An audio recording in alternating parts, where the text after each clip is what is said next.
Jake returned with Clint's order, his cocky grin still intact. "One coffee, black. And the breakfast special, just like you asked," he said, setting the plates down with a flourish. Clint nodded in thanks, his eyes briefly meeting Jake's. "Appreciate it," he replied, his voice as steady as ever. As Jake walked away, he couldn't resist leaning over to Danny again. See? He doesn't even flinch. Totally an old-school cowboy. Probably used to people talking about him, like he's some kind of legend. Danny wasn't so sure. "I don't know, Jake. I think you might be pushing your luck with him." Before Jake could respond, Marlene came by with a quick scolding. "Leave him be, Jake. There's no need to poke fun at every stranger who walks in here." Jake rolled his eyes, but there was something about Clint's quiet presence that made him hesitate for a moment. The diner had fallen into a quiet rhythm, the clatter of silverware and soft chatter filling the space. Across the room, the teenage girl was still sneaking glances at Clint, her curiosity piqued. She was convinced, even if her parents were skeptical.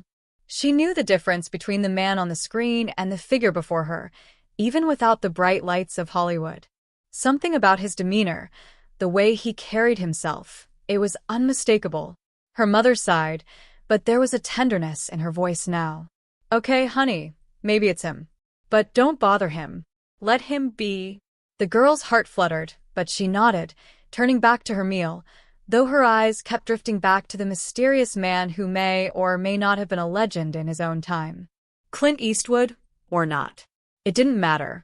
There was something fascinating about the stillness and confidence that seemed to hang around him, as if the past had settled comfortably in his bones. As Jake returned to the counter, Danny leaned in, her voice quieter now. "Don't you think you're pushing it a little?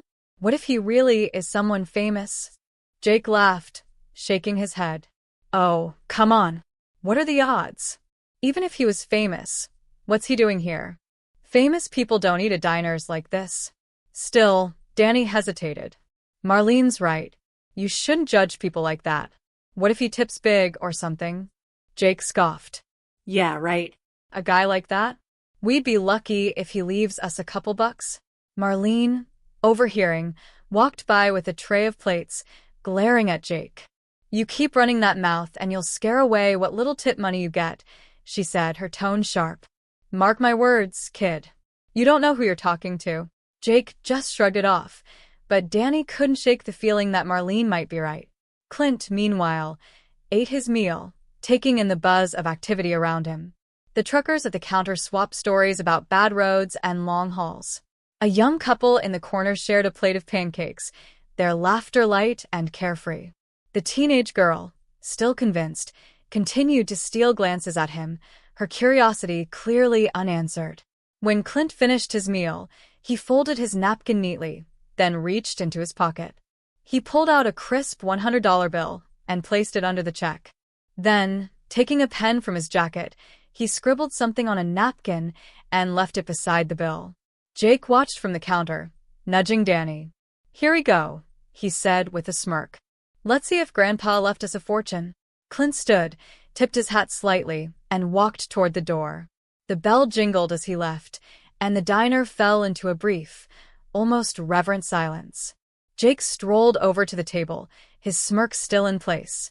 But as he read the note and saw the $100 bill, his grin faltered. Danny, noticing Jake's change in demeanor, walked over. "What's it say?" he asked, peering at the note. Jake swallowed hard and handed Danny the napkin. Danny read it aloud. "A little kindness goes a long way. Thanks for the coffee, Clint Eastwood." Danny's jaw dropped. Wait. Clint Eastwood? The Clint Eastwood? Jake stared at the $100 bill, the weight of realization sinking in. "No way," he muttered. That can't be."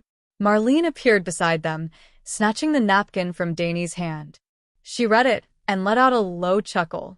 "Well, looks like the cowboy you've been mocking all morning just happens to be one of the biggest stars in the world." Jake ran a hand through his hair, his confidence deflating. "Oh, man, we were joking about Clint Eastwood." Danny shook his head, still in disbelief. "And he heard us. He totally heard us."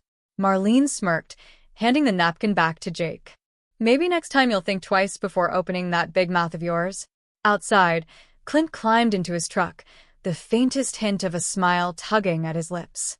As he pulled onto the highway, the rising sun bathed the road ahead in golden light. He'd seen this kind of behavior before, youthful arrogance, quick judgments. But Clint knew better than to let it bother him. Life had a way of teaching its own lessons, and he figured the two waiters would learn theirs soon enough.